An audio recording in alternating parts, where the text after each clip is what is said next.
I'm Phil Liggett. Alongside me is Paul Sherwood. Let's have a look at the sectors of pavés and the route. Well, big difference between the amateur event and what we're facing up to today. The riders are facing 160 miles or 257 kilometres. But really this event, it's all about the cobblestone sections. There are 29 sectors. The first one coming at Troisville, which is after 93 kilometres covered. But if you can see all the stars and the colour coding, that just goes to show you the severity of these sections of cobblestone. 5 stars and the black section is the hardest. There are only 3. 4 stars and a red colour is the second hardest. There are 6 of those.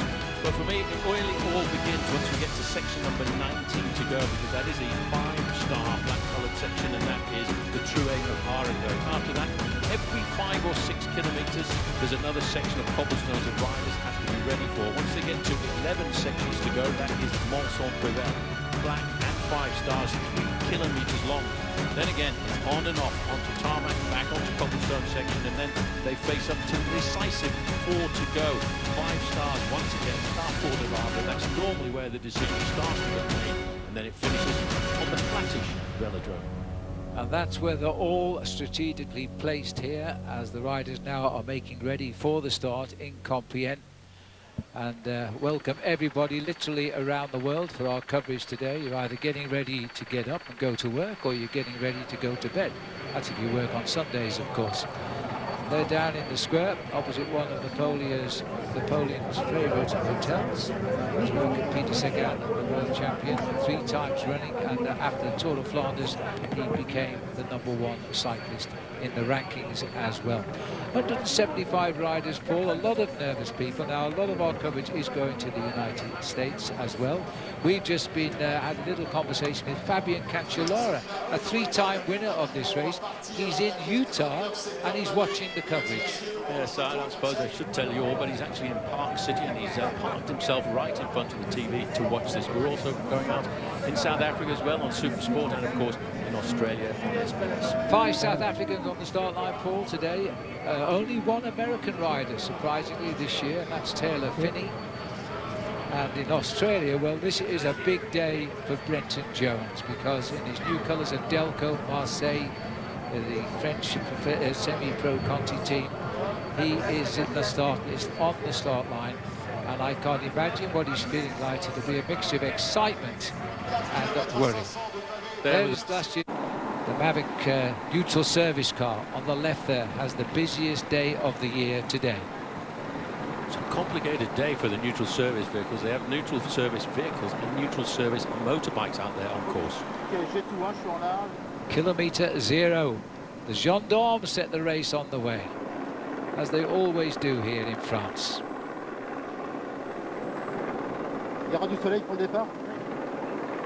Few deep breaths. Riders scurrying back into the peloton from their early natural break. Now it's all eyes to the ground.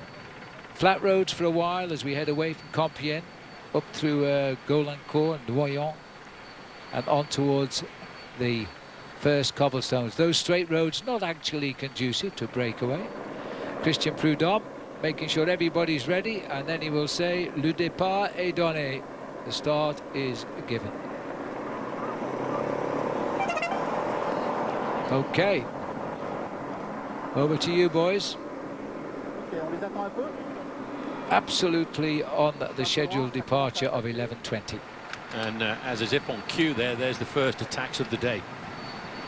In fact, when I was learning French to begin with, I heard him actually just say there over race radio, départ réel. They used to say départ donné, and I thought he was forgiving us. Interesting. If the attacks are going to come, they're going to come from the middle of the pack here, because the pacemakers are trying to keep this together for the moment. It's a long straight road. You saw from the helicopter there. Not a lot of point in jumping away on a straight road. And just to prove me wrong, we're turning left. Well, to begin with, it is not conducive to a breakaway, because you're in the forested area. You're protected from the crosswinds. But once they leave, oof, always dodgy. Look at that. That's a worry. Just finished that thought. It's actually once they start to get out of the forested area and they pick up a slight crosswind, that's when the breakaway normally starts to get formalized. But again, you don't want a breakaway group of more than 10 to 12 riders because it's so very difficult to pull back down towards the end. Quite happy to allow 5 and 6 riders to get clear. And the races have changed a lot this year as well, because in all of these one-day races they've reduced the number of riders from 8 riders down to 7.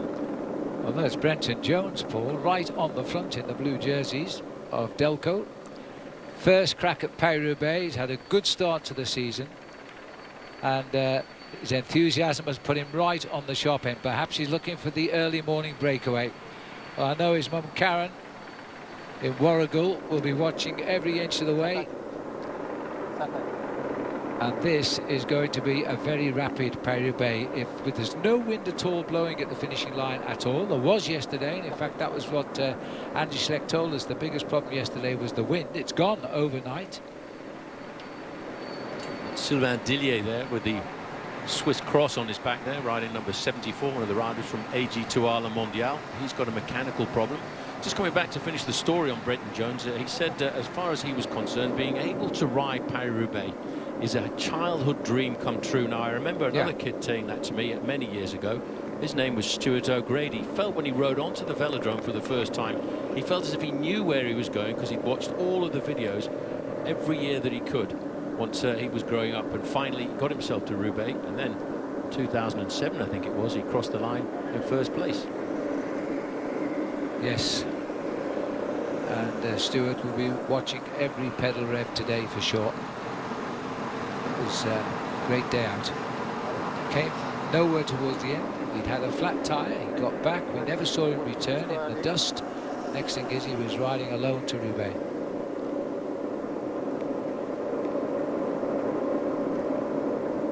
Well, Lotto Soudal a little bit worried today. This is a bit complicated, this, because this is the WB Aqua Project Veranda Classic team, and they've also got Lotto as a sponsor. Well, I guess they can do that. A secondary team, Pro Continental. Well, these are the moves that are likely to go away early on. Riders who won't be marked by the big boys in the pack.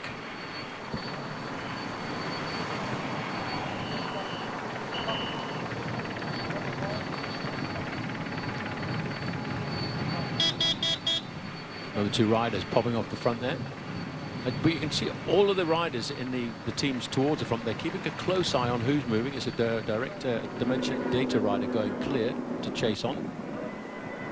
This is the little village of Bailly.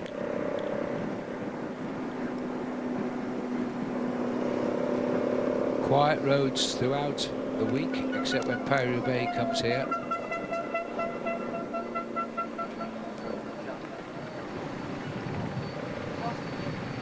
And no takers to go and join the leader here. Wrong combination.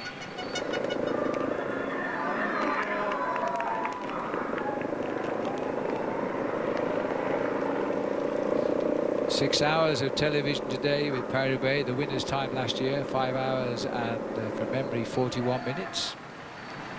And a special presentation at the end. They've, to say the least, jazzed it up a little bit when the winner comes to the podium. I won't spoil the pleasure of you seeing it then. Well, we did get a chance to see the dress rehearsals just before we came on air. Now that looks a little bit more serious.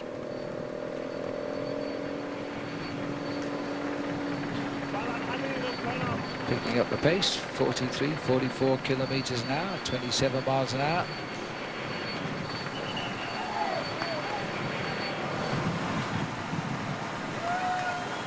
Sylvain Dillier. Dillier, the Swiss champion, rides for the AG2R team, La Mondiale, French setup. Picture postcard scene. And they're obviously getting better weather here because those trees have actually burst. Spring is in the air.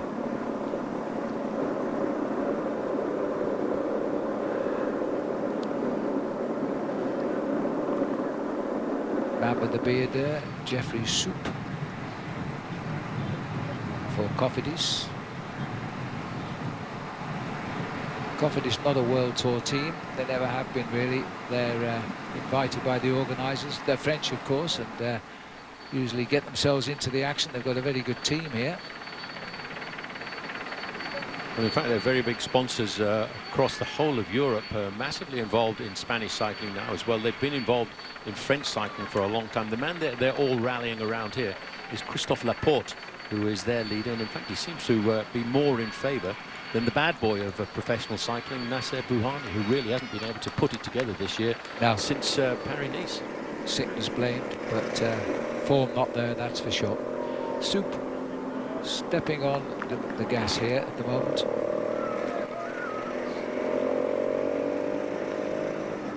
Looks like Sylvain Chavanel trying to get in the picture here.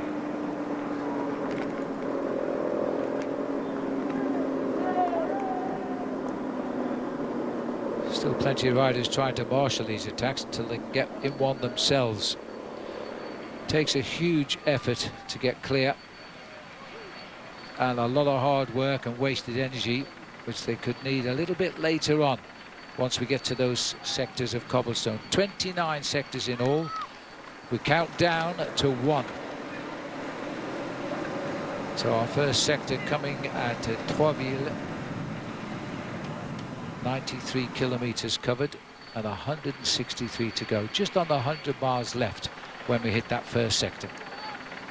But then once you get to Troisville, there's a battle first of all for the breakaway to form in the early part, the first hour of racing, and then there's another battle to get into the section of Troisville, because after Troisville, almost every 10 kilometers you've got tar road and then a section of cobblestone, so it's all the time battling to be in position, and that's what makes this race such a special race. It's battling for position. It's sometimes easier to ride over the cobbles than to actually get onto them in the first 5 to 10 positions.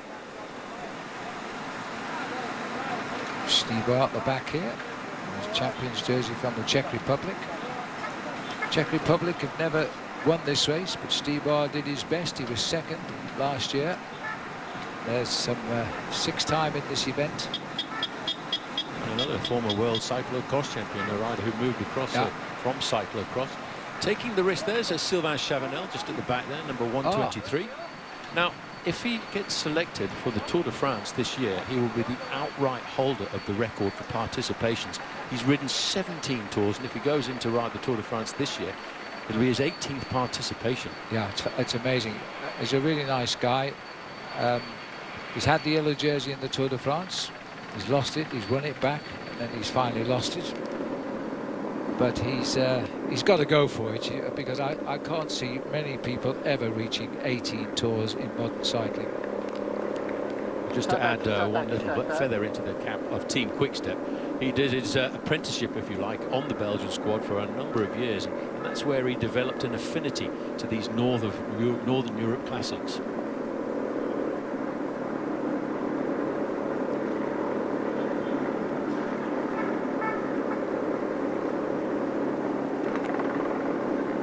Over a minute. Jay Thompson taking them on.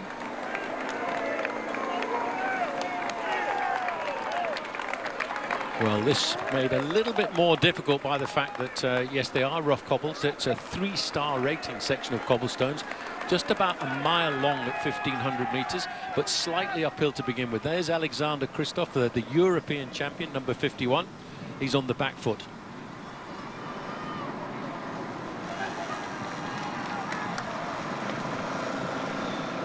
Four riders losing ground. It just shows you how quick the peloton's going over these cobblestones now, all being driven primarily by Quickstep, with some help from Bora Hansgrohe. Smukal is sat at the back of the breakaway for the moment. Well, we often talk about the bad roads of Africa. I have to say to a lot of people who complain about the roads in Africa, come up here and try and drive your Land Cruiser across this lot. These roads preserved forever by the region for one reason: the Paris-Roubaix. The great Bernard Hinault, the French ace who won the Tour de France 5 times, rode this only once and won it, and then told the organisation the race stinks and he'll never ride it again. So instead he joined the organising committee. Well, Let's not forget that when he won that race, he was actually wearing the Arc-en-Ciel, the rainbow jersey, as the world champion. Yeah. And I remember him crashing with about 15 kilometres to go, and I said, well, that's it, it's all over. But he'd ridden a lot of cyclocross during his career, and he knew just exactly how to handle. It was almost as if he crashed, hit the ground, and bounced up again in the fraction of a second. 1981. Long time ago.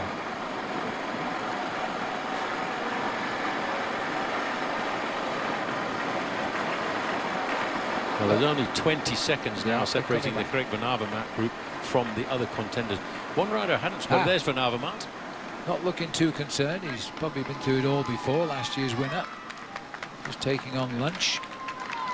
But look, he's got his team around him. He's got 3 riders in front of him. That's why, I mean, we always talk about the individual glory in a race like professional cycling. But if you don't have a team, if you don't have a solid team to help you, well, you might as well not even come to a race like this. But the Wolf Pack, Team Quick-Step Floors, all over the front of this race in their blue and white jerseys. But there's still quite a few riders there from Team Sky in the white and blue jerseys over on the left-hand side. Well, the chase from Quick-Step here, driving at the front. Bora Hansgrohe, 2 top teams here, do not want the Olympic champion to rejoin, but they're so preoccupied with the constant debris of the cobblestones. There's the gap they're showing at the moment, and they're coming back. Jure Sagan now, champion of Slovakia.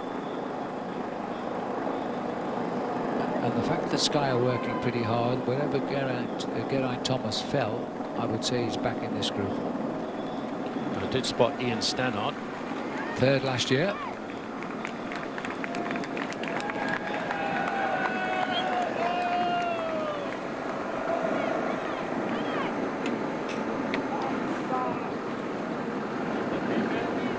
Well, they seem to have put those feeding stops at the end of every sector of pavés, which for the rider will leave Solem now.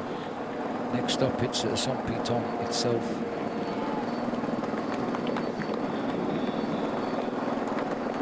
It's the group, and it's really all down to Van Avermaet's teammates here, because that is a very small group, and really the previous winner and the Olympic champion should not have been caught in the last group on the road. I mean, we did say leading up to that first section of cobblestones he was taking a big risk riding back towards the rear end of the main field.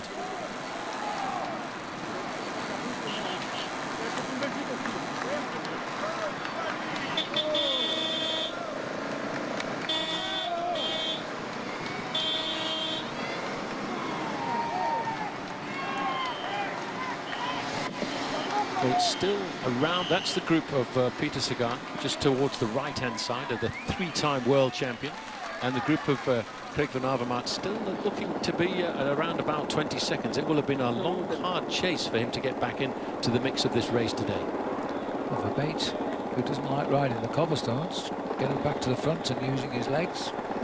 His teammate possibly, Ducanoy. Smukulis there. They're heading towards sector 26 at the moment. And we're on it.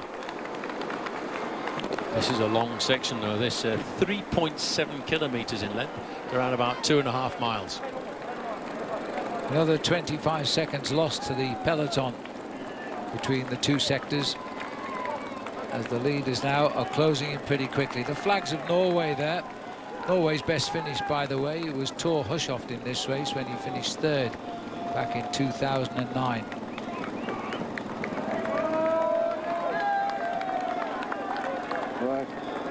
Inside 5 minutes now. The race themselves not actually chasing the leaders. They are infighting.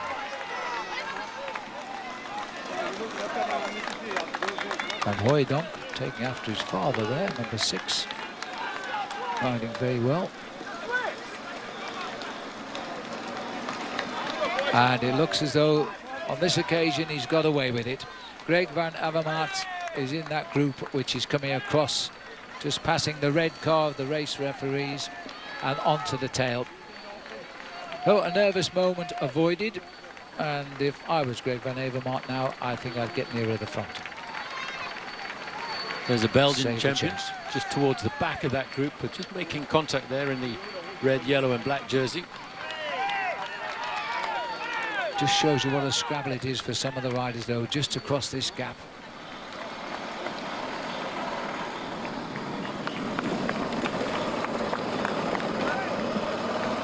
Which is the head of the chase.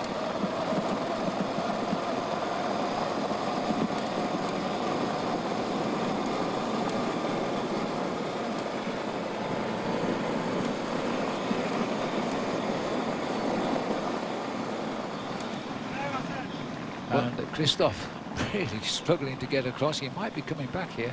He's just about to fight his way back in, but he certainly has struggled quite a bit to make contact. The only problem is on a section of cobbles like this, you're starting to catch riders who are actually getting dropped by the group, so you get a little bit motivated to begin with and then realise just how much work you've got to do to get back into the main field. Dutchman on Team Sky, Van Baal, also coming across that gap with him.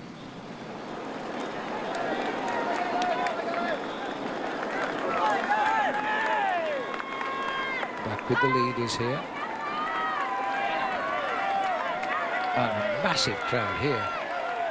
Sector 26.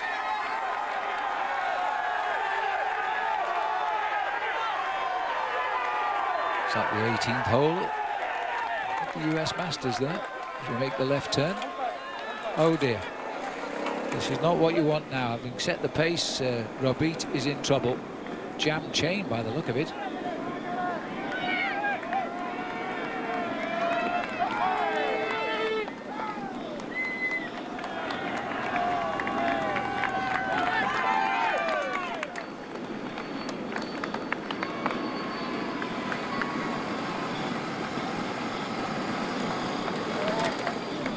That's the end of 26. We should see just 8 riders coming off it. It's the peloton. They're coming off it now.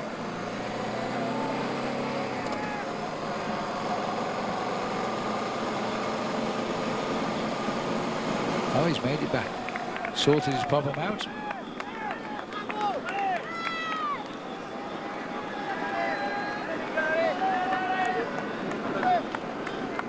.3 of the pavé, the cobblestones, have been covered of 54.4 kilometres.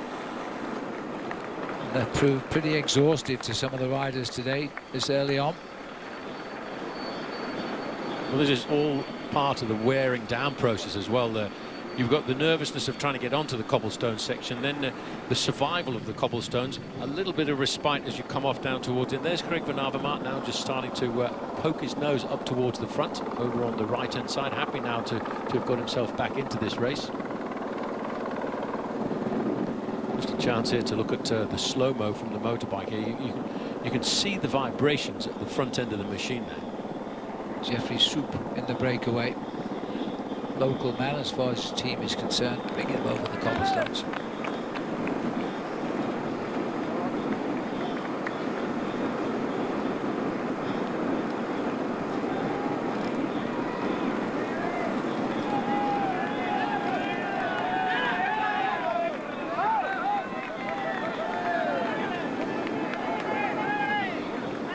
Cheers, the polite applause. All of the spectators full of admiration for these riders.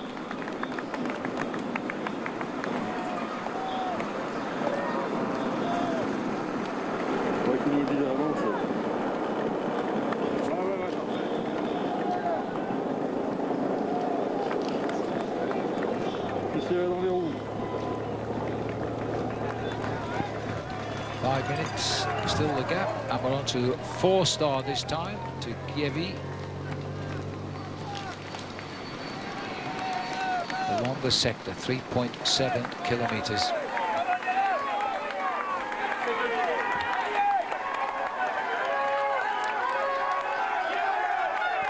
It's the end of 26, and the gap dropping inside 5 minutes again.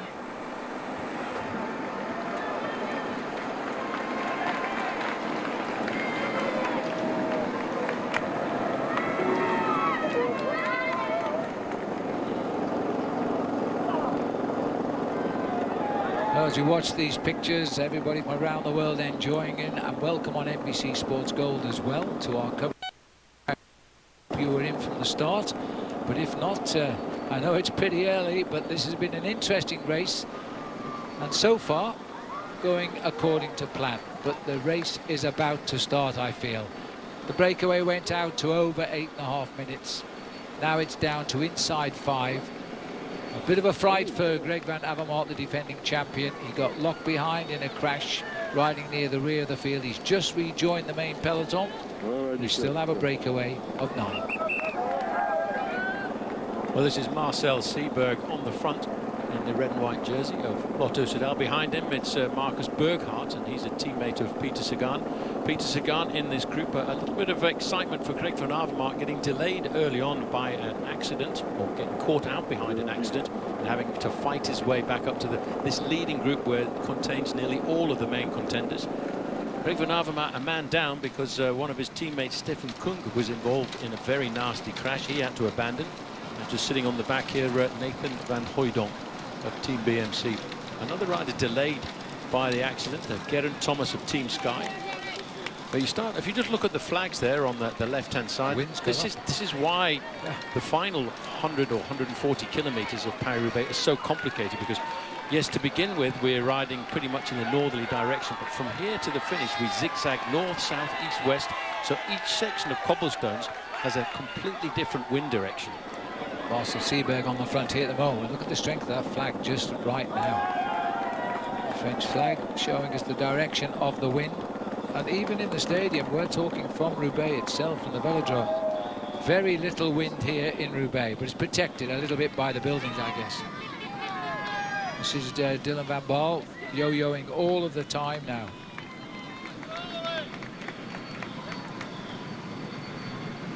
Just a little bit of wind turning the turbines. It's a dizzy shot. I hope the helicopter breaks left in a minute. Wow, takes a skillful pilot. Or a very good camera lens. Well, we've got now 45 kilometers to what I always think is a scary section of cobblestones, and that is the Roubaix d'Arenberg. Number 61 there is the French national champion. Great start to the season for him, Arnaud Demar, with an opening stage victory in Paris-Nice. And of course, a man very motivated by Paris-Roubaix. Still in the thick of it. Michael Shaw was number 5 there. He's on hand to help Van Avermaet if he can. Van Hooijdonk, the youngster, come on as well. His father was a great rider over the cobblestones of Flanders. Edwig.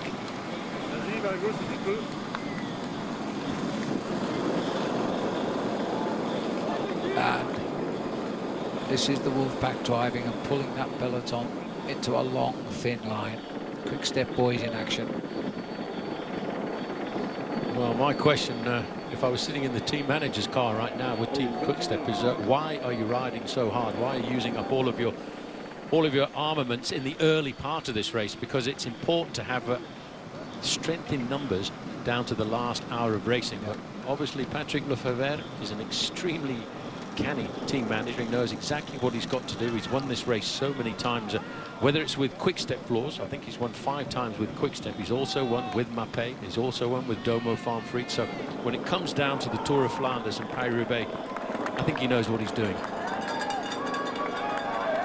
And he's not actually in the team car. He's actually sitting about 500-600 meters away from us in the Quickstep team bus, watching television as we are, but he's rapidly texting to the team manager in the car behind, and that's Wilfred Peters, who was also finished on the podium of Paris-Roubaix in the past when he was a big member of the Mappé squad. Still Sagan's brother, Ure, coming off in first place there at the end of it. End of sector 26, and the gap 4:31. They pulled back 2.5 minutes since the cobblestones began on that breakaway. Not a big deal. They're not chasing them down. They're fighting amongst themselves just now. Demar. Hello. Change of bike. Change of wheel. Well, you see the team. Well, very, very nice piece of strategy there. He knew where his team car was going to be positioned. Well, all of these riders know that. They go through this meticulously the day before and on the morning of the race in the team managers meeting in the team buses on the start line. They remind the riders, if you've got a mechanical, don't panic, don't stop in the cobblestone section. Wait until the exit, because there will be somebody there. On to number sector 25 of 29 now. We count backwards to number 1. 9 leaders, and de Boucherer is in trouble there as well. Narsen, the Belgian champion, stopping on the right-hand side of the road.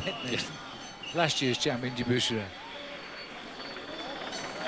But you see, he didn't panic. He'd come off the cobblestone section. He had a teammate up alongside him, a quick swap of machinery, getting himself back into the race.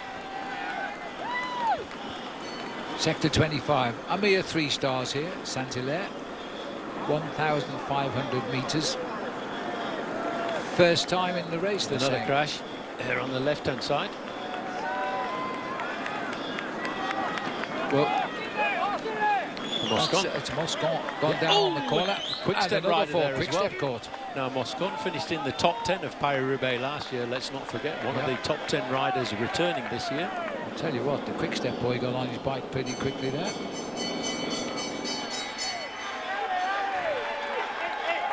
Well, sector 25. This isn't rent-a-crowd. This is a whole different new group of people here, and they're all out today for Paris-Roubaix.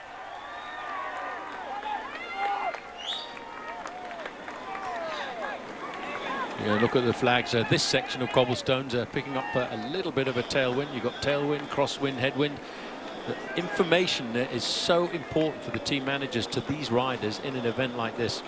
But being in the breakaway group, it could be quite an advantage for AG2R Le Mondial, having the Swiss national champion Sylvain Dillier there. But I wonder if he realises his leader, Oliver Narsen, the Belgian national champion, just had a mechanical incident a bit further back. And you see how the peloton, now that they've left the cobblestone section, slows down a little bit, and they'll speed up once they approach the next cobblestone section. Well, this is move on, and Owen Doole has got to help him out a little bit here. We should have our camera to the right. Moscon sorting himself out. Nasty hematoma coming up on his right hip there. Well, you know, it's very difficult to cover a race like this, only having something like 4 cameras, because there are so many incidents and so many stories come to light at the end of a race like Paris-Roubaix when you go into the showers, which are around about 250 meters away from where we are. As we enter the end, rather, of sector 25 at Saint-Vaast, if you can hear a bell ringing here in Roubaix, it's the arrival of the junior Paris-Roubaix. But sadly, we haven't been given a list of riders, so they're coming into their last lap now, but I won't be able to tell you who's winning.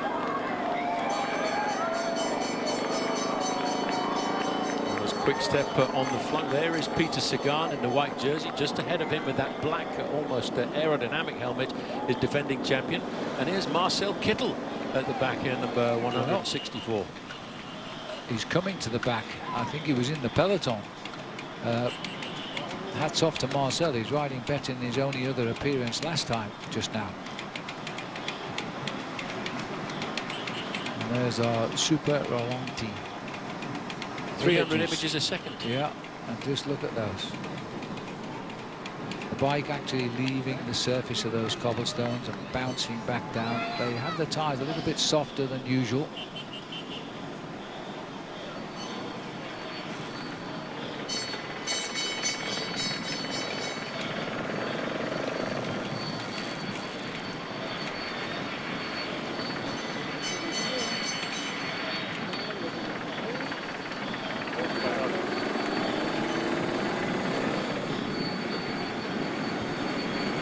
Four and a half minutes now, heading towards sector 25 for the peloton. Quick step making it quite clear as they get onto this sector who's in charge of Paris-Roubaix just now. They'll try to keep a grip of it all the way to the finish. It's that muddy section in the middle, and there are worse sectors still to come where it is all mud. I like to talk about the fact that some of these roads are 150 years old, and many of them dating back to the Napoleonic times. Here we go. This section here has never been used before. It's 1.5 kilometers long, a 3-star rating, And this is Saint-Hilaire to Saint-Vaast. Peloton, what's left of the peloton, there was 175 in that peloton at the start of the sectors of pavé. I would put it down to about 115 maybe at the moment. Little more than half will get classified at the finish by the time we get to Roubaix. It really is a war of attrition. Safest place is on the front, but getting there is a bit of a problem. Well, there's now less than 25 miles to go till we get to one of my favourite sections of this race, the Roubaix d'Arenberg, or the Forest of Arenberg. Well, if anybody's going to ride away to the finish in a moment like this, it's Peter Sagan. He is riding like a world champion, a 3-time world champion. This is the section of cobblestones from Orchy to Bercy, 2.7 kilometres long. And another sector in this year's Tour de France. We've seen almost the whole stage today on Paris-Roubaix. Look at them. Look at them. They're all sitting around scratching their heads. What are we going to do? Well, I'll tell you what, don't let a guy like Peter Sagan go at this moment. This is the problem. Quick Step are the team of the year, using 11 riders to win 25 races. Everybody's saying, OK, you're the stars, chase him down. Nobody has at this moment. Sagan is on a free ride just now. And if anybody can ride the cobblestones, it's Peter. This is John Degenkolb, got to the front, try and set matters up. He's got no friends here either. Another winner of this race of the past. Look at that, the comfort of riding down the middle, the apex of the cobblestones. He looks so comfortable on that machine of his. He's now starting to eye up the survivors of the early morning breakaway just ahead of him. And as we lift up, we might just get a chance. There they are, just over to the right-hand side. Those are the 3 leaders. That's the head of the race. The time gap we're getting between the leaders of the race and the main field behind is 38 seconds. Well, at the moment, this race is on a record time schedule. The speed they've gone from the gun. Peter Sagan looks as though he's riding across a nice smooth stretch of road. The world champion for the last 3 years, itself a record. There's his flag on the top right, below the yellow flag of his nation. And we're still waiting for a victor from Slovakia. We're still waiting for a Slovakian to make the podium. Well, there's one trying to get onto it, just coming around the corner there in that white jersey. I just wonder if they've not made a tackle. Sagan looks over his shoulder there, saying, oh, I can't believe that he's been given the freedom. He's had that little tit-for-tat with Tom Boonen in the social media about him complaining. But sometimes you've got to get out on your bike as a champion and make your legs do the talking. So John Degenkolb decides it's now or never. Quick Step are now playing a very dangerous card here. They haven't reacted to the attack of Peter Sagan. The field expected them to. So John Degenkolb has had to do it himself. Well, dare I remind you that we're still looking at coming on to the next 5-star section of cobblestones at Mont-Saint-Pével. 48.5 kilometres to go to the finish, or about 30 miles of racing. And just look at Sagan. He's ridden across that gap, which was 30 seconds. But in fact, the main field have responded, and they're starting to close in. But he is, I make it now, about 3 kilometres away from starting Mont-Saint-Pével. A crucial moment in this year's Paris-Roubaix. Peter Sagan about to hook up with the 3 breakaways who've led for about 160 kilometres. And now the field reacting to bring this race together if they can. Well, he's made the junction. 31 seconds he's got. It's a big advantage for a world champion. Beestrom, Dillier, Wallace, the 3 original leaders. The world champion has joined them. It's 4 against the rest.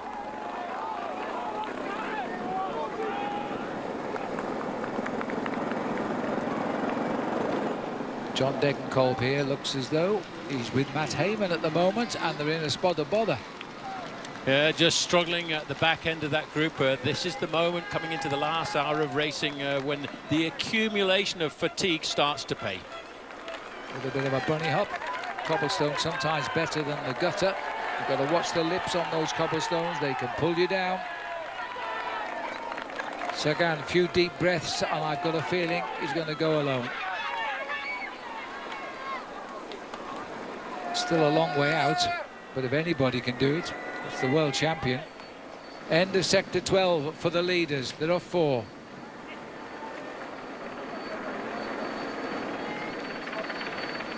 Through the S's for the chase. Well, the next section, 5 stars, Mont Saint-Pével. It's 3 kilometers long, 1.8 miles of racing. This is Wout van Aert, the world cyclocross champion, making a huge move along with Jasper Stuyvesant. Well, this kid, I tell you what, I think he is going to make a very good conversion from cyclocross riding to the longer distance races like the Tour of Flanders. And that was Wout van Aert, the world cyclocross champion. There's the leading group of 4 now.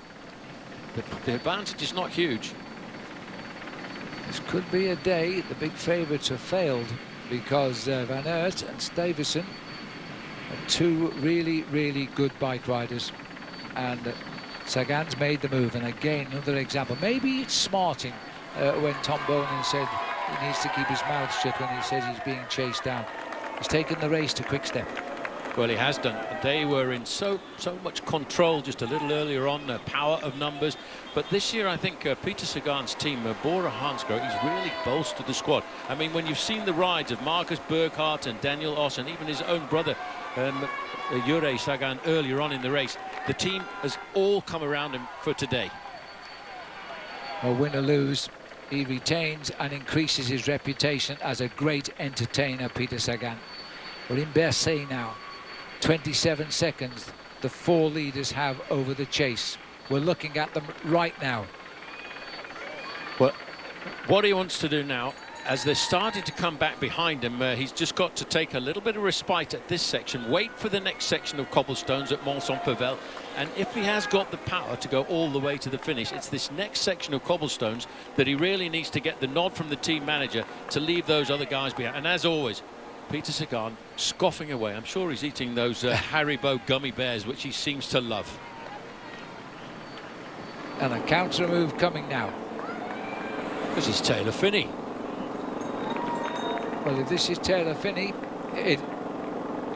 looking at the face of Taylor Phinney now, he's just moments ago attacked from the field.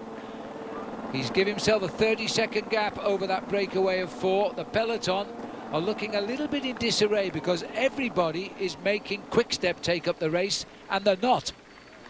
Well, from being the strongest power of numbers, now they've just got the weight of the race on their back. And coming to the front, I just saw the move to the front of that group from Marcus Burkhardt.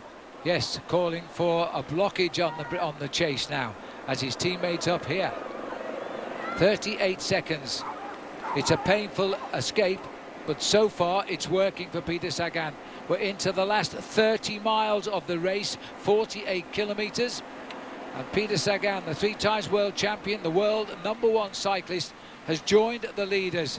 We're looking at Wout van Aert here and Jasper Stuyvesant. Great kid there in the blue jersey, Wout van Aert, world cyclocross champion. Dramatic images of him in the Strade Bianche in Italy, getting off his bike with about 500 meters to go, or should I say falling off his bike, cramped up in both legs. Here is Mont Saint-Pével. This is a real nasty section, 3 kilometers long, but a 5-star rated section of cobblestones. First used back in 1978. I know, because I was there. You're still sore, aren't you? Absolutely. Yes, 1978. Paul Sherwin's first year. That's a tough introduction.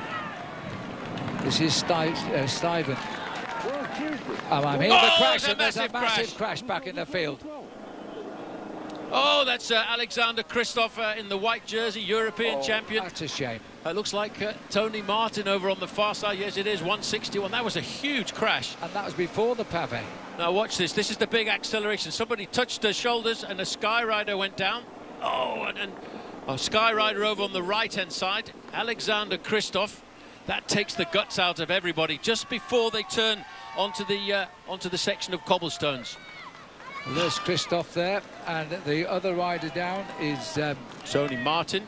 Tony Martin is down, and there was a Skyrider. Well, I didn't see who it was. We'll catch up with that one in a moment. And that was when they started to react. They bumped together, it seemed. Well, that was the acceleration, knowing that they were lining themselves up for this section here of Mont Saint-Pével. 47 kilometres, 3/4 of a minute the advantage. Sagan hasn't yet made a move. The three riders he's with, he can't really expect too much work and assistance for them. We've got 14 kilometres of cobbles still to go to the finish. There's a right-hand bend. It's kind of two sections of cobblestones bolted together, this one here at Mont Saint-Pével. Well, the three regional breakaway guys up here went clear 36 kilometres into the race, and here we are still clear, 47 to go. Well, a little bit of difficulty there for Bystrom. He's been tailed off. Not a surprise, really. It took an hour for the breakaway to form this morning as the riders left from Compiègne at just 5 minutes to 11 o'clock. Now again, it's turned around from the power of Quick-Step. It could well be the power of Bora Hansgrohe. You've got sitting in second place there, Marcus Burkhardt. Moving up on the far side around about 10th position is Daniel Oss, and being caught in the pack, number one there with the golden helmet, the Olympic champion Craig van Avermaet. Yeah, Terpstra goes to the front, tries to just lift the pace. Things are not going the way of Quick-Step right now. Well, I wonder if it was Gianni Moscon who crashed, because here he is, the rider from Team Sky. Just in front of him, it's Edvald Bosenhagen. All of the cars stopping to allow these riders that sweeping right-hand bend onto the second part. Well, Gianni Moscon there has got a rip short, but in fact that was the previous crash. We're actually hearing now that it was Luke Rowe who fell there. And no news on Luke just at the moment. Back with Stuyven here in the red, and the star of the future, I think, in Wout van der Poel. Van Aert, I beg your pardon. Also good stuff. Too many Vanders. Too many Vanders. 30 seconds is the arrears of Wout van Aert and Jasper Stuyven. And now put on defensive now, Team Quick-Step, who look to be in so much control in the early part of this race. Now it's up to them to do all of the pacemaking. Just down to 3 front runners, and Sagan, the world champion, doing all of the pacemaking now. The 2 riders with him must be totally exhausted and doing the rides of their lives right now. The flags tell the picture of the win as we switch around at the part of northern France heading for Roubaix. We're on sector 13. Edvald Bosenhagen comes around that corner, the neutral service bike getting out of the way, giving him a clean shot into that corner. Crosswind now on the final part of this section of Mont Saint-Pével. Again, this is Taylor Phinney. It's getting hard to recognise him right now with all the dust on his face. Well, he hasn't had a shave. As well. Terpstra trying to get in on the pictures. Not Gilbert. Gilbert trying to get through. I think he's seeing his team fall around him, quite honestly, because the race has taken it to Quick-Step today. Just looking at the flags there, turning to a headwind as they come off sector number 11. Sector number 11, that leaves just one more 5-star section of cobblestones, and that is the Carrefour de l'Arbre. 45 kilometres, still about an hour of racing. In fact, they take that right-hand bender onto the smoother surface, as they're now going to pick up a tailwind, and that will give them some respite. Well, the world champion has really hurt the Quick-Step, but there's 2 of them here now trying to put it to right as Gilbert leads the charge. They've got a split over the field. Well, you've got 2 riders from Quick-Step, Gilbert into 3rd position there. Nicky Terpstra has decided he needs to lay down the line as well. You've got Craig van Avermaet in that group. He sits in 6th position. He's got the golden helmet on. Oh, we're really now getting down to the nitty-gritty of this race.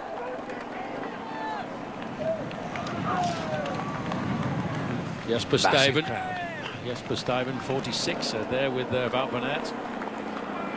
Gilbert looks over his shoulder, nobody yet willing to help him.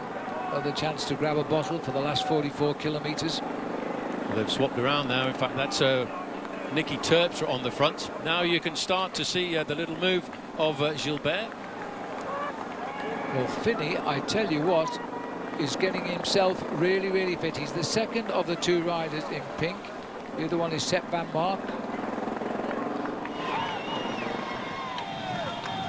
Well, complicated whole situation here as now we trying start. to re-establish. Everybody's trying to decide what they need to do. There's Jesper Stuyven and Wout van Aert. They're about to get picked up by the next group on the road.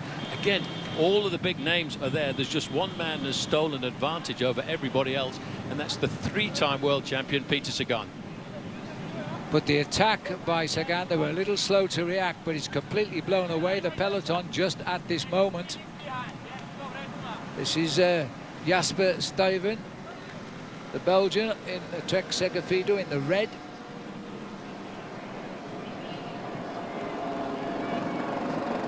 Well, there we go. Those are the next three riders on the road looking over their shoulders. Peter Sagan still has two riders with him. World champion on the front, riding like a real champion over these cobbles. Champion of Switzerland behind him with the red Swiss cross on his back, Sylvain Dillier, who, funnily enough, another former member of Team BMC Racing. Now, all of the riders are leaving Team BMC Racing during the winter transfer season. Now, I wonder if that makes Greg van Avermaet just a little bit isolated when it comes down to the critical part of a race like Paris-Roubaix.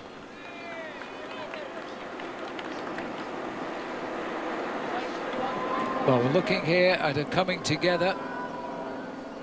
6 joins 3, making 9 in pursuit. Two riders from EF Education First. Their favourite, Sepp van Mark, is there. Taylor Phinney is in there as well.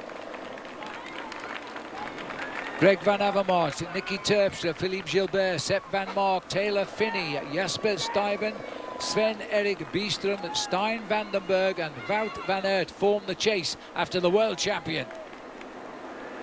Well, it was a move like this that won him the Tour of Flanders a couple of years ago, as he was wearing the World Championships jersey on that occasion. Now, if he could pull this one off, I mean, it puts it up along rides like the performances of Johan Museeuw or even Tom Bonen and, of course, Fabian Cancellara, who were not afraid of riding the last 30, 40, 50 kilometres on their own. Well, win or lose, again, Peter Sagan has put his name on a major race here. The two guys with him are sitting on there, they're like the firemen in the steam train. They can't do anything right now. The world champion is on his own, really. Well, come on, these guys have been in the breakaway for a long time. Another section of cobblestones from this year's Tour de France, Mérigny to Avelin. Only colour-coded blue, only 2 stars. But I tell you what, after you've been on the bike for almost 5 hours of racing, every section of cobblestones hurt. I can't see either of these two riders, with Peter Sagan being of any assistance at all now. All they're trying to do, as you mentioned trains a moment ago, they're just trying to sit on the locomotive. He's out of control and he's made a move. He took advantage of a lull, the fact that there was infighting between the teams and Quick-Step in particular. But you've got to have the strength to hold off, and that's an awful long way to hold off. He attacks 54 kilometres out from the finish. He's now 41. So Peter Sagan leads over section 10. 9 more sectors of cobbles to come. The world champion remains on top. And it looks as though it's being left to Philippe Gilbert here to do the chase from the rest. There's 9 of them in this chase group. Gilbert, remember, has only ever ridden this race once before in his life. That is Nicky Terpstra just at the front. Philippe Gilbert has been caught out now, and he's actually been left behind. Sorry, Paul, you're quite right. They split that group of 9. 4 going clear. Yeah, but the gap is still precarious at 38 seconds. Nicky Terpstra is in unbelievable form at the moment. Greg van Avermaet just going around that corner. On his wheel, it's Taylor Phinney. Greg almost lost it on that right-hand turn out of there too. 2 chasing 4 to try and get back on terms. 25 miles out, 40.8 kilometres to go. Just see how hard it was for a guy like Greg van Avermaet just trying to close down that gap. Still only over half an hour for Peter Sagan. He's got to get it into his mind now. Forget about these guys on my wheel. There's nothing they can do. They've been leading this race for 4 hours of racing. I think he has got it out of his mind. He's never looked at them once to say, guys, help me. The last serious sector has given them back 10 seconds. Could be the vital move of the day. 6.1 seconds. Sagan falls into the slipstream of the champion of Switzerland, Sylvain Dillier. I don't know where this boy has found this strength today, but he's been simply magnificent. The chase group, Van Avermaet having to do it all is gain right now. He's on his own.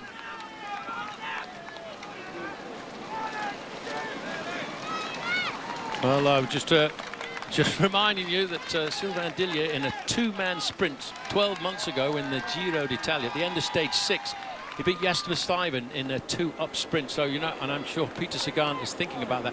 And on top of that, you know, he's coming back from a nasty little injury at the start of the year, because I think it was in the Strada Bianchi he was in a crash, and he actually broke his finger.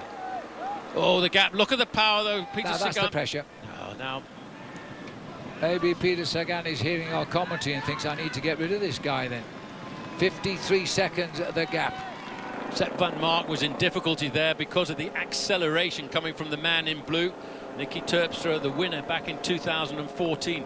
Third position in that line of riders. Greg van Avermaet, the winner in 2017. The gap of 50 seconds now, I've got to say, is pretty safe for the two leaders. I think so, but you know, this is Paris-Roubaix. Things can change in the blink of an eyelid. 51 seconds. Sepp van Mark looks to be in a spot of bother in that chase group now. The group Stuybar, by the way, is a long way back, nearly 2 minutes. Yeah, they're done and dusted. It's down to these two men. They're not going to wipe out 50 seconds. Everyone is going through the same state of fatigue right now. Dillier, oh, look at his body. That body tells me I'm in pain. I'm struggling, I'm hanging here. He has never shirked the workload, though. Every time that he could, he's come to the front. That makes me feel that Peter Sagan is not going to jump him on this climb at 5 kilometres, 3 miles to go to the finish. This is about to line up for the climb of M. Paris-Roubaix from 175 has become a battle between two champions, because those boys behind are so tired they're not going to close nearly a minute in the last 3 miles of the day. So who's going to win? The arms flicked again by the world champion, saying, come on, Sylvain, you're nearly there. My goodness me, this man will have been in the breakaway for 221 kilometres if he stays to the finish. That says it all, doesn't it? Holding off the best bike riders in the world. And look at the speed, just on the right-hand side. It was just touching 51 kilometres an hour a few moments ago. That was 31 miles an hour. But they're starting to climb up into M. And after, I have to say, after coming up to almost 6 hours of racing, that little incline is going to feel like a mountain. Well, we know Fabien Cancellara is watching these pictures in Park City in Utah, and I know who he'll be rooting for, and it won't be Peter Sagan. It'll be Sylvain Dillier. Cancellara himself, the last rider from Switzerland to win Paris-Roubaix, which he did on 3 occasions. Well, Dillier was under 23 world road champion back in 2009. I mean, you can't discount it. I'm sure he's pulling himself inside out to be here. But this velodrome, as I've said in the past, it's very strange, because it's a 500-metre velodrome. And normally velodromes, if you go to the Olympic Games, for example, they're 250 metres around.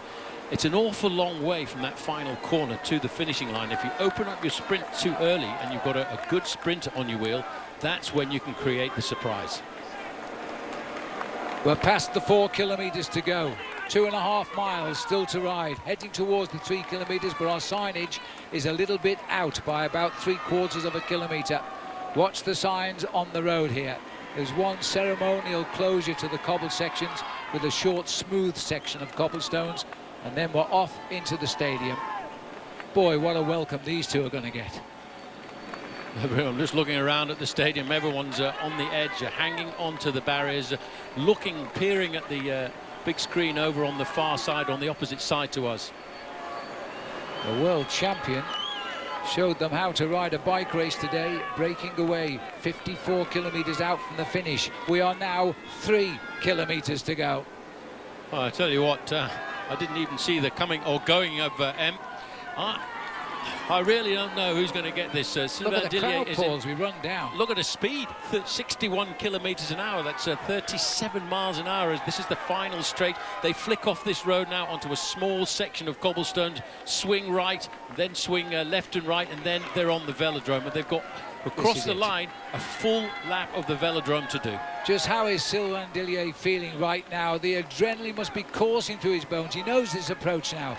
As Paul says, we'll flick onto the cobblestones, we'll flick off them, we will race into the stadium. The odds-on favourite to win is Peter Sagan, but this is Paris-Roubaix. It can all go right or wrong. It can. I wouldn't want to bet against Peter Sagan right now if I ran across to the betting office, but I wouldn't have bet in 2016 against Tom Bonen when he came in here, but he was beaten on the line by Matty Heyman with a finely timed sprint on that occasion. 2 kilometres to go. My money, I'd probably put one of the houses on Peter Sagan, but I tell you what, you've only got one. But Sylvain Dillier sitting there, AG2R Mondial rider from Switzerland. He rides for the French team. He's got extra motivation here. He knows he could create a big surprise here this afternoon, but you know, Sagan just looks so calm. Here's the flick onto the last stretch of cobblestones. Beautifully smooth, believe me they are. Down the aisleway now, the world champion chasing the world champion there briefly. Sagan content to lead into the stadium, a flick of the arm. As again we look at the final little sector on the Tour de France route in 2018. Sylvain Dillier, no hesitation. Flick of the arm by Sagan, sure I'll come through. 1 kilometre to go, a lap and 3/4 of the stadium. Just listen to this, it's over to you.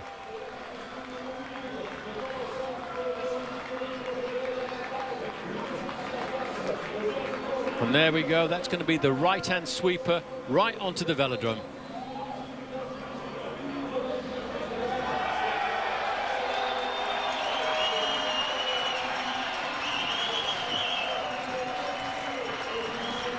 The cheers are for both of these riders. Epic performances in Paris-Roubaix. Sagan has manoeuvred the Swiss champion in front. Of course, to a track rider, it's the place to be, in the back. Well, I've got the Swiss commentators sitting right alongside me. They're both standing up. 1 lap to go to bring this race to a close. 221 kilometres in front for the champion of Switzerland. He was joined 54 kilometres out by the world champion. Well, Sagan is in control. It'll be a huge upset for me if Sylvain Dillier gets himself the victory. Sagan just forcing the Swiss rider to stay at the front. 250 metres to go now in Paris-Roubaix, and still nobody's opened up the burners.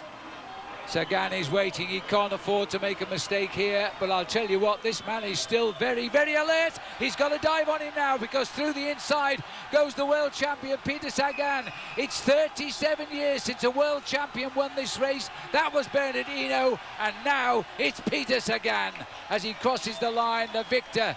But take your hats off to that man in second place. And in third place now, it is Nicky Terpstra on his own. Well, Nicky Terpstra coming up very fast, Paris-Roubaix, 43.5 kilometres an hour. Nicky Terpstra won this race back in 2014, and that's going to be the sprint now for 4th place. Right up there, Sepp van Mark, Greg van Avermaet. Up there as well, wearing 46 at Jasper Stuyven. But Nicky Terpstra, wily old fox that he is, he jumped away from everybody else before they got here. We didn't see the attack, we were staying with the leaders, but good for Terpstra. Third place for Quick Step though, they won't be happy with that. Sagan's delivered. Terpstra comes round, confirms his 3rd place. He's won it before. Great ride, look at this now.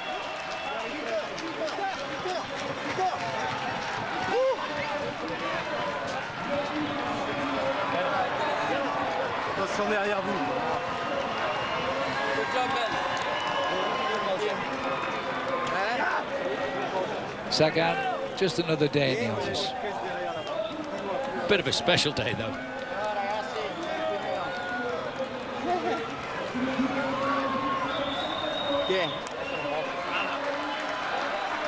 And here's the sprint now, Van Mark on the right-hand side, and I go Van Avermaet on the line. The defending champion just off the podium. Well, he has 3 world titles to his credit, and now he's got 2 monuments to go, both of them cobbled monuments too. For great sprinter. He waited and he used a very good track sense there to dive down from the banking up through the inside and opened up the afterburners to get himself that sprint. Just look at the face though of Dillier. He really thought he had a chance of winning this. Yeah, but look at the face of Sagan. Well, he had to open his mouth so wide, take in the air to slow him down.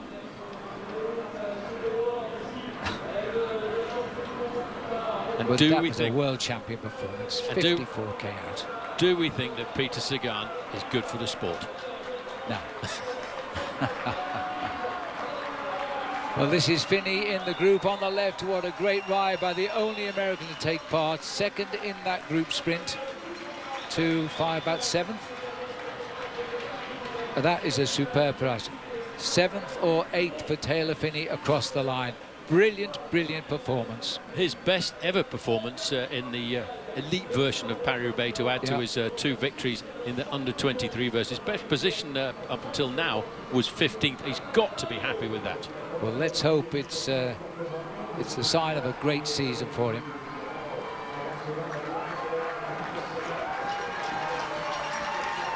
Peter Sagan, his 4th win of the year.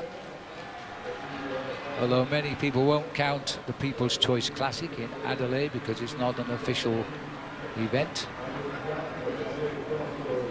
There we go. The jeweler not too far away from the prize presentation. Just get it sorted out quickly. None of that stamping it out, but this is done by hand. I think I'd have saved time and put both names on the list.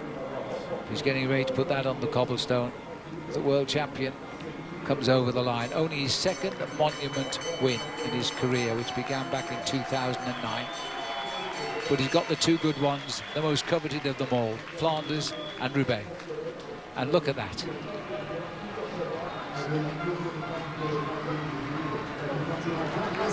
Oh, he's still having his lunch, Peter Sagan, but at least he's cleaning up for the presentation. Well, I've interviewed him plenty of times at the finish of races, and as soon as he crosses the line of any bike race in the world, it's full fistful of gummy bears into the mouth to get the energy and the sugar levels right back up there again.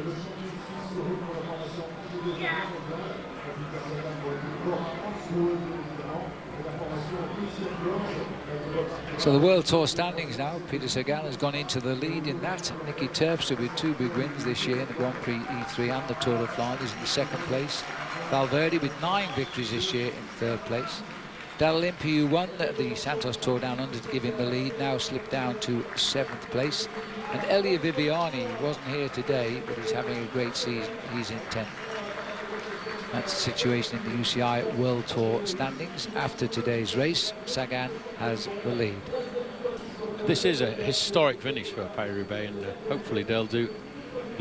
The mayor of Roubaix, who has done a lot to keep the history of this race going, hopefully they'll just keep investing and just keep this velodrome here for Paris-Roubaix for years to come. Although this has become pretty much of a sporting centre as well, because not only do they have the indoor velodrome not too far away from us, they also have a pretty impressive BMX track here too.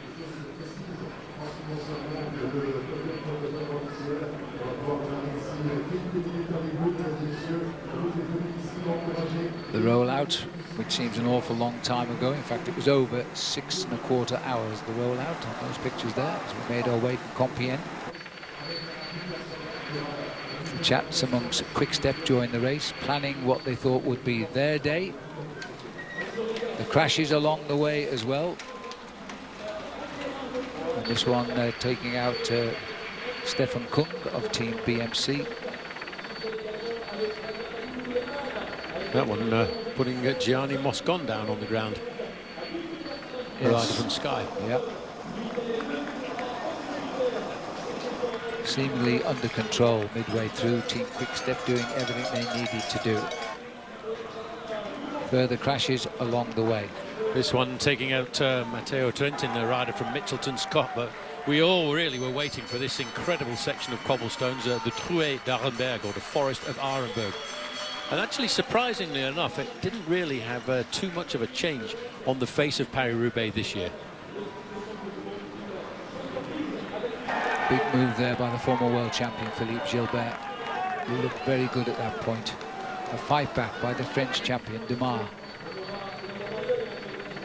All this happening behind the breakaway of the day. One rider made it to the finish. World champion checking on things, seeing that everybody was watching everybody, pedalled off up the road. Well, he certainly did. It wasn't exactly as if he took advantage of the surprise attack. He went to the front and said, okay, guys, if you want to come with me, I'm going now. And I think they all thought, ooh, it's too far to go. But before they got to Orchy, that was a nasty crash, taking out Alexander Christophe. Yes, and there he is there. And Tony Martin on the far side. At least. Stuyven in the red, tried the counter-attack, didn't work. World champion ploughed on, broke up the breakaway. Gradually he was left with just one of an original 9-man breakaway. When he caught them, there were only 3 left anyway. And that man was still there in the sprint for the finish. Dillier, though, couldn't quite finish off a perfect day. The world champion could. Still, that was a very impressive ride by Sylvain Dillier to get himself a second position going into the breakaway after just around about 1 hour of racing. He led the race for 5 hours. And now we await the presentation of the famous cobblestone. Quite a few riders have got more than one, like Fabien Cancellara, has enjoyed, I hope, the program all day today from Park City in Utah. He's got 3 cobbles. And apparently rebuilt the foundations on his house. Just joking. They're very heavy. Well, there's a bit of irony. The photograph on the left-hand side there, by the way, was Tom Bonen looking down on Peter Sagan. Friendships now, all made up. Well, you know what? I'm sure that Tom Bonen would be one of the first riders there to actually celebrate a ride like that by the world champion.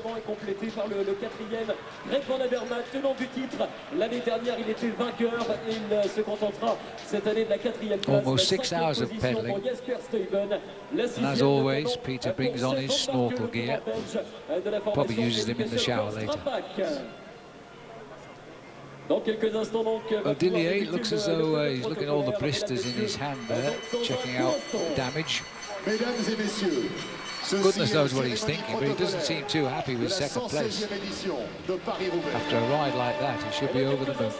L'année des légendes dans laquelle vont circuler les 3 premiers de cette épreuve. Le vainqueur Peter Sagan, le second Sylvain Dillier et le 3e Niki Terpstra.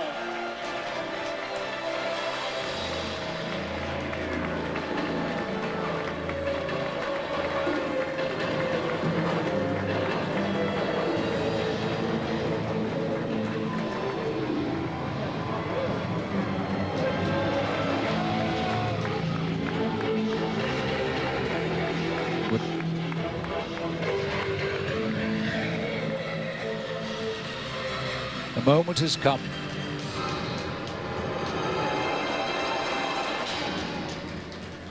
Troisième place, représentant les Pays-Bas pour la formation Quick Step Floors, Niki Terpstra. Terpstra, a former winner. He's been on the podium as well before. He did a great ride today. Terpstra, troisième de Paris-Roubaix 2018. Qui est félicité par Madame a week ago, the winner of the Tour of vice-présidente de la Flanders. région Hauts-de-France en charge de la jeunesse, des sports et du tourisme. Une semaine après sa victoire sur le Tour des Flandres, c'est avec la place de 3e qu'il va repartir de Roubaix. Mesdames et messieurs, sous les applaudissements bien évidemment du public du Vélodrome, 3e de l'épreuve, Niki Terpstra. Well, he said the Belgian people don't really like him. I think there's a change in attitude now. Représente l'équipe AG2R la mondiale. Applaudissements pour Sylvain Dillier. Paul, here's a man who rode the Strade Bianchi in March. He crashed out, he broke his finger. The doctors said there's no way you'll ride the Cobble Classics. He stands there in second place in Paris-Roubaix. And to add to that, he only came on as a last-minute addition to the Paris-Roubaix squad to help his teammate, the Belgian champion, Oliver Naesen. And there he is on the podium. He's not a big smiler, is he? He should be really delighted with the day today. Well, here we go. The team watch on. Peter Sagan.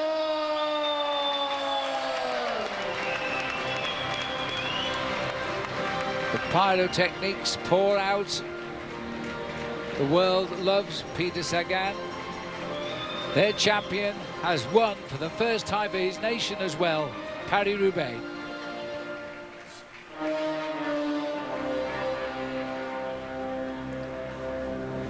The fire from hell, the cobblestone from hell, the mayor of Roubaix about to pass it over to Peter Sagan. Oops, steady on.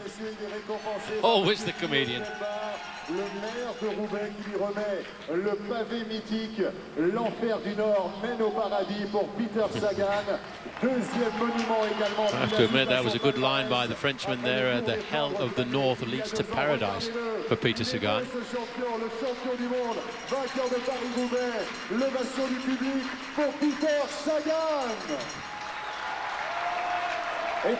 That's a big old rock that a lot of bike riders want to get their hands on.